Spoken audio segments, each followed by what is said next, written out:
কোনোদিনে নহ'ব যেনেকৈ আগৰ দশকৰ পৰা দশক ধৰি হোৱা নাই তো এনেকা সময়ত কোনোবা মূল খুঁটিলৈ আহিব বিচাৰে আমি তেখেতসকলক খুব ভালকৈ ৱেলকাম কৰোঁ কিন্তু যিটো মানে একৰ্ডৰ কথা এগ্ৰিমেণ্টৰ কথা নেগচিয়েশ্যনৰ কথা এইটো সম্পূৰ্ণভাৱে কেন্দ্ৰ চৰকাৰৰ হাতত ৰাজ্য চৰকাৰবিলাকৰ হাতত তো ইয়াৰ ওপৰত যি কমেণ্ট কৰিলেও এইটো কাৰেক্ট নহ'ব তো সেইকাৰণে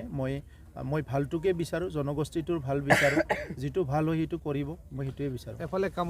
চবে বিভিন্ন আন্দোলন কৰিব কিন্তু চাব লাগিব যে সেইটো কিমান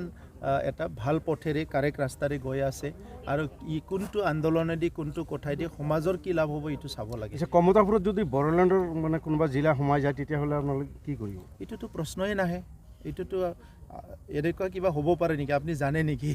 যে সংবিধানেই ক'ব ভাৰত চৰকাৰে ঠিক কৰিব সংবিধানে ক'ব এইটো আমি দুইজনে ৰাজবংশী আৰু বড়ো কাজিয়া কৰিতো ইয়াত একো লাভ নাই হা যিটো বস্তু সংবিধানে কৰিব সেইটো বড়ো আৰু ৰাজবংশী কাজিয়া কৰি কিবা লাভ আছে জানো এনেই আপোনাৰ টিভিটো ওচৰত আহিছে বুলি আপোনালোকে সুধিছে বুলি 10টা এনচাৰ মই দিব